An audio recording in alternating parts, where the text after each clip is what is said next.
snack. Me and you gonna have a little chat about books.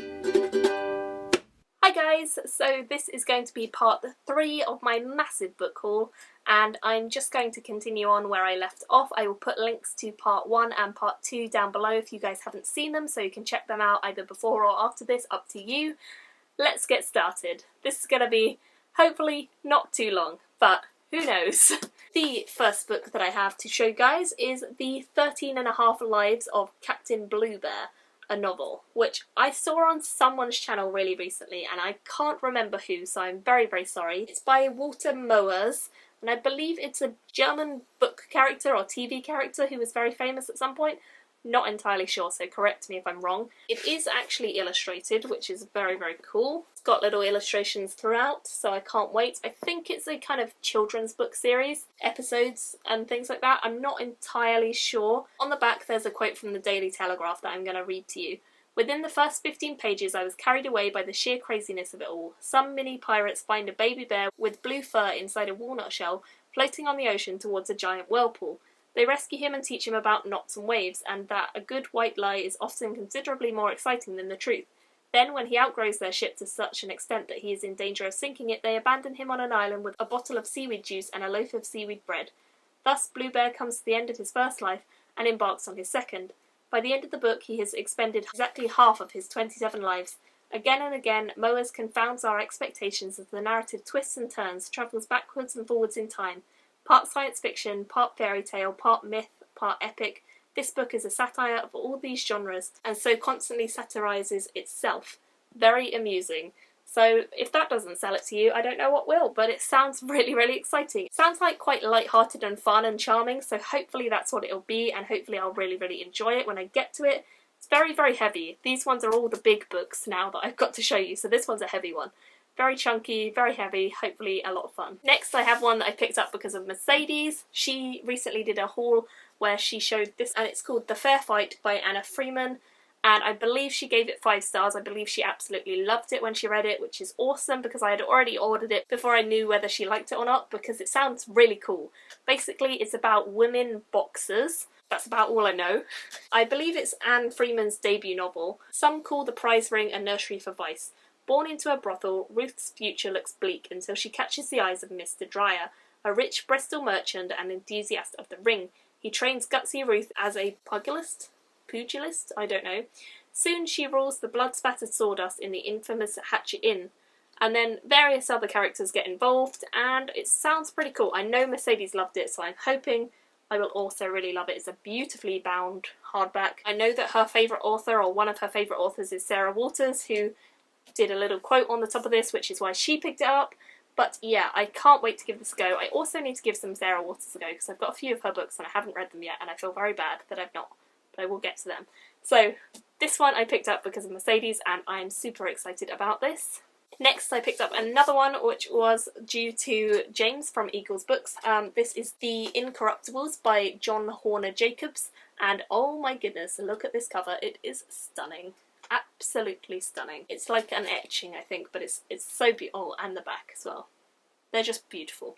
Patrick Rothfuss has a blurb on this. He says, 1 part ancient Rome, 2 parts Wild West, 1 part forced, a pinch of Tolkien, of Lovecraft, of Dante. This is strange alchemy, a recipe I've never seen before. I wish more books were as fresh and brave as this. So that's exciting. Frisk's expression hardened.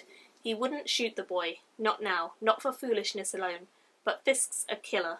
Natural born.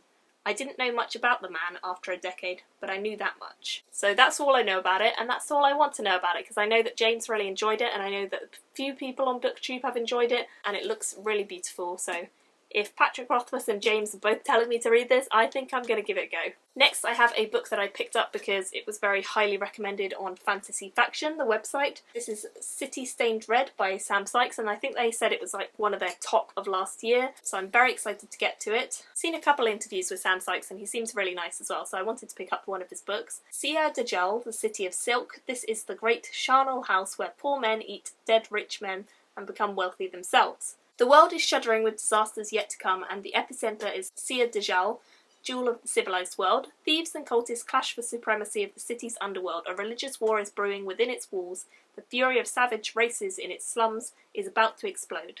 Demons begin to pour from the shadows, the language of dead gods upon their lips, and it is here that the adventurer Lenark and his unfortunate companions find themselves in the middle once more. Lenark's fate and the fate of a demon are interwoven, and meanwhile the city bleeds. Sounds awesome. Demons is always something I want to see more of in books. I don't think we have enough fantasy where demons come out, especially not adult fantasy. A lot of YA fantasy does seem to have demons, but adult fantasy doesn't for some reason. So if you guys have any recommendations of demons in adult fantasy, let me know.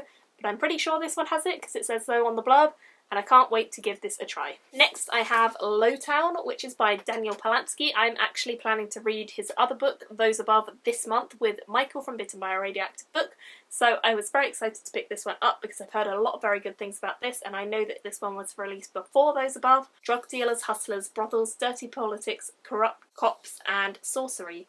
Welcome to Lowtown. Very graffiti-ish feeling, which I like. It seems to fit with the theme of the book. In the forgotten back alleys and flop houses that lie in the shadow of Brigus, the finest city in the 13 lands, you will find Lowtown.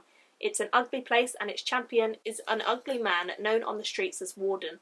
Disgraced intelligence agent, forgotten war hero, independent drug dealer, and after a fall from grace 5 years ago, he now leads a life of crime, addicted to cheap violence and expensive drugs. Every day is a constant hustle to find new business and protect his turf from low-life competition, the syndicates and the law. The Warden's life is shaken when he discovers a murdered girl down a dead-end street, setting him on a collision course with the life he left behind. So that's all I'm going to read of that because it's quite long. But yeah, sounds really exciting. Definitely excited to give more of Daniel Polanski a go because I'm pretty sure I'm going to really enjoy Those Above, and I've heard a lot of very, very positive things about this book, so hopefully I will love it. Next I have The Return of the Discontinued Man, which is book number 5, I believe, of the Burton and Swinburne series by Mark Hodder. I did order book 4, but unfortunately the person I ordered it from didn't actually have it in stock, so they refunded me the money, but it means that I don't have the book to show you guys, so I'll have to reorder that from somewhere else. But this is book number 5. I'm currently about to start book number 2 in this series. I already own book 1, 2, 3. The first one is Spring Hill Jack down there, and I loved Spring Hill Jack so much. It was incredible, awesome, I loved it. It was amazing. So I'm very excited to give the 2nd, 3rd, 4th and then the 5th a go. Hopefully I will love this one just as much. I have no doubt that I will because it seems like such a wacky, crazy series. And yeah, it should be a lot of fun. This one also won the Philip K. Dick Award, so that's always very promising. Next I have The Gracekeepers, which again I picked up because of Mercedes, and this is by Kirsty Logan, and I'm so excited about this. I think it's a kind of fairy tale-ish story, and it looks very, very beautiful. The inside covers are stunning, so I can't wait to give it a try, and that's all I want to know about it because I like to go into it with not knowing anything, so I'm not going to read the back for that one. Gideon Smith and the Mechanical Girl. This is by David Barnett. I think it's another steampunk-ish one. I'm very excited about this because I've seen this a lot in Waterstones. Every time I go in, it seems to be in the sci-fi and fantasy section, so it looks really cool. The cover's beautiful, and hopefully it will be something I'll really enjoy. It actually has a quote on the front of it from the author of The Affinity Bridge, which is another book that I showed you guys earlier. So that's interesting. This one says, 19th century London is the centre of the vast British Empire. Airships ply the skies and Queen Victoria presides over 3/4 of the known world, including the east coast of America following the failed renovation of 1775. London might as well be a world away from Sandsend, a tiny village on the Yorkshire coast. Gideon Smith dreams of the adventure promised him by the lurid tales of Captain Lucian Trigger, the hero of the Empire, told in Gideon's favourite Penny Dreadful. When Gideon's father is lost at sea in a highly mysterious circumstance, Gideon is convinced that supernatural forces are at work. Again, a kind of Victorian-esque style, and really excited. I'm really getting into this period, as you guys can probably tell, and I think this one will be a lot of fun as well, so I can't wait to give it a go. Next, I have a book that I showed you guys that I'm going to be reading this month, but I didn't have the physical book at the time, and that is The Thousand Autumns of Jacob de Zoet.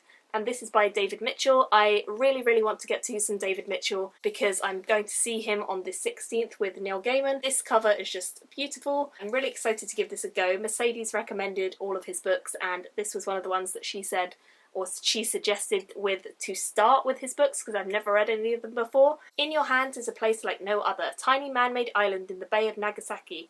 For 200 years, the sole gateway between Japan and the West, here in the dying days of the 18th century, a young Dutch clerk arrives to make his fortune. Instead, he loses his heart. Step onto the streets of Dejima and mingle with scheming traders, spies, interpreters, servants, and concubines as two cultures converge. In a tale of integrity and corruption, passion and power, the key is control of riches and minds and over death itself. I'm really, really excited to get to some David Mitchell. I've been meaning to pick up something by him for a very, very long time and I just haven't yet, but I can't wait to give this a go, and hopefully I will finish this up next week so that I can have it done and know a little bit more about him before I go and see him, because yeah, I'm super, super excited to finally read one of his books, and hopefully this one will be awesome and I'll really enjoy it. Fingers crossed. Next, I picked up a book again that I've been seeing everywhere for quite a while and I've been very excited about getting to it, and that is The Copper Promise, which is by Jen Williams. I'm very excited about this because so many people have been talking about this and hauling it, and I don't think I've actually seen any reviews, but it just sounds interesting. So on the back it says, there are some tall stories about the caverns beneath the citadel, about magic and mages and monsters and gods. Windrin of Crosshaven has heard them all, but she's spent long enough trawling caverns and taverns with her companion Sir Sebastian to know that there's no money to be made in chasing rumours. Then a crippled nobleman with a dead man's name offers them a job, exploring the city's darkest depths. It sounds just like another quest with golden adventure. If they're lucky, they might even have a tale of their own to tell once it's over. It has a dragon on it, which is a major reason that I wanted to pick it up. I believe that I've seen quite a lot of people talking about this series generally, and I really want to give it a try. I'm trying to read a few more female authors because I've realised I read a lot of male ones, so I want to check out some of the more modern female fantasy. Hopefully I will really enjoy this. Here There Be Dragons by James A. Owen, which is in the Chronicles of the Imaginarium Geographica. I've seen a lot of people in my buddy group read this a couple months ago and I think they all enjoyed it quite a lot, and it's quite short, so I wanted to pick it up, especially because this illustration of this dragon is stunning, so stunning, and I love it. Following the sudden death of his professor, John and his two companions, Jack and Charles, are approached by a strange little man who gives them a book to safeguard. The book, the Imaginarium Geographica, is the reason that the professor was killed, and now his students are in mortal danger too. So I think it might be a kids series, I'm not entirely sure, but this illustration and the series just sounded really fun and looked really gorgeous, so I picked this one up as well. Faduki, and this is by Keej Johnson. I'm not sure if that's how you say it, so I apologise if I am wrong, but I've seen Mercedes talk about this many times and I've been interested in it for quite a while, but not really knowing exactly what it was. Really, really cool looking cover. It's very creepy. She's kind of like half human and half something else, some sort of cat-like animal, I'm not entirely sure, but it's obviously a Japanese-inspired book, and it says on the blurb, in her skillful debut novel, Keej Johnson took the classic Japanese myth of the fox who dared to become a woman to win true love and created the Foxwoman, a luminous lyrical tale of love, desire, joy, and the nature of the soul. Set in the same universe as the Foxwoman, Keej Johnson's Faduki takes us on another animal totem and enters the world of the creature who became known as Kagaya Haim. I've not read The Foxwoman. Should I read that first? You guys can let me know. Yeah, I've got Faduki and I'm definitely planning to get to it soon if this is one that I can start with, and I'll look into it a bit more, but yeah, super excited about this one and owning it, and it's a very, very beautiful book, so can't wait to get into this series or this book, whatever it may be, I'm not entirely sure. And then finally I have Son of Mourning, which is by Mark Alder, and again, this one I've seen around a lot, heard a lot of very good things about, and I can't wait to check it out and give it a try. Kind of has a vibe of wars and wartime and that sort of thing, so it sounds pretty cool. Can't wait to try it out. I've heard a lot of good things, and yeah, those are all of the books. Thank you guys for watching. Please let me know if there are any of these books that you guys would highly, highly recommend, or that you want me to get to sooner and review sooner, so that I can schedule them into my July onwards TBR. I am very excited about a lot of them, as you guys can probably tell. Thank you all for watching, and I will see you all very soon in another video. Bye! Me and you gonna have a little